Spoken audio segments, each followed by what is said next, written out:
बिस्मिल्लाहिर्रहमानिर्रहीम। अस्सलामुअलैकुम। आज मैं आपको पकौड़ों की एक रेसिपी देती हूँ। ये है मशरूम के पकौड़े और ये बहुत ही मज़े के बनते हैं। मैं आपको बताती हूँ इसमें किन किन चीज़ों की ज़रूरत है। इसमें मैंने लिए मशरूम और इसको मैंने छील के और काट के इसको टुकड़ों में ऐसे काट लिया है, और आधी चमची नमक, आधी चमची सुरख मिर्च और चौथाई चमची बेकिंग पाउडर और 1 कप बेसन। ये आप अपने मुताबिक ले सकती हैं, नमक मिर्ची जितनी डालनी हो आप ज़्यादा या कम कर सकती हैं। और अब मैं आपको बताती हूँ मशरूम मैंने कैसे छील के साफ़ किए हैं।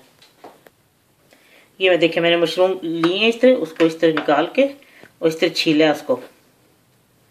ये लाजमी छीलें हैं वरना वो अच्छी नहीं होती। इसको धोने की कभी भी गलती ना करें, वो अजीब तरह हो जाती है धोने से।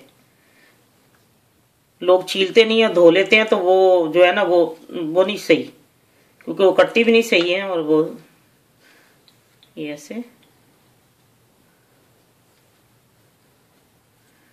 इसको छील के और इसके अंदर ये जो छोटे छोटे से होते हैं ना बाल से, इसको लाजमी साफ करें क्योंकि इनके अंदर बारीक से कीड़े होते हैं। ये ऐसे इसको छुरी से खुरच लें ऐसे करके।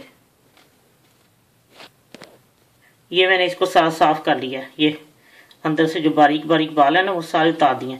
अब इसको इस तरह करना है कि इस तरह काटना है, इस तरह पीस में काट लें। ये ऐसे इसी तरह इसका बाकी इस तरह ज़रा मोटे मोटे ऐसे ये हो गया। इस तरह काटना है उनको।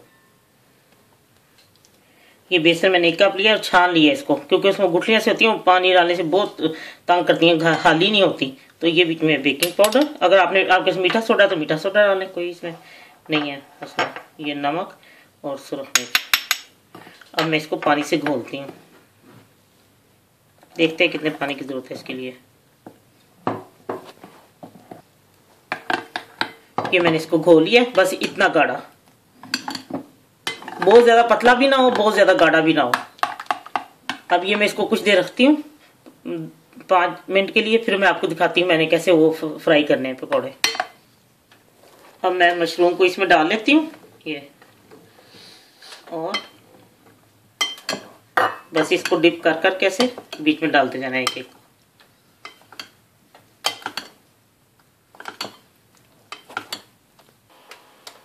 अब मैं इसमें तेल में फ्राई करती जाऊंगी, एक एक को हाथ से पकड़ के इस तरह डालती जाऊंगी।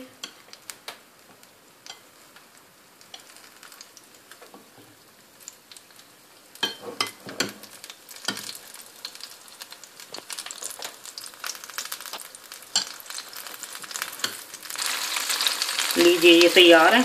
और बेकिंग पाउडर जो डालें वो तो चौथाई चमची डालें, अगर मीठा सोडा डालें तो 1 चुटकी, बहुत ज़्यादा बेकिंग पाउडर ना डालें। बहुत ही मुनफरिद किस्म के और मज़ेदार किस्म के पकौड़े आप जब बनाएंगे तो आपको पता लगेगा कि मशरूम के पकौड़े कितने मज़े के हैं। अब मैं इसको डिश आउट करके तो मैं आपको दिखाती हूँ। लीजिए मशरूम के पकौड़े तैयार हैं, और ये जब आप खाएंगे ना तो या जिसको भी देंगे वो यही समझेंगे कि ये चिकन के पकौड़े हैं। ये बहुत ही टेस्टी हैं। जब आप ना किसी को बताएं तो यकीन करें बिल्कुल ऐसे लगता है जैसे हम चिकन के पकौड़े खा रहे हैं। बहुत ही मज़ेदार, और बिल्कुल इसमें तेल नहीं है। जब आप इसको बाहर निकालेंगी तो ये बिल्कुल ऐसे जैसे खुश्क हो जाएंगे। और आप नमक मिर्ची अगर अपने टेस्ट के मुताबिक ज़्यादा करना चाहती हैं, लेकिन ये सबसे बेस्ट था इसमें नमक मिर्ची। इंशाल्लाह ये आपको ज़रूर पसंद आएंगे। अल्लाह हाफिज़।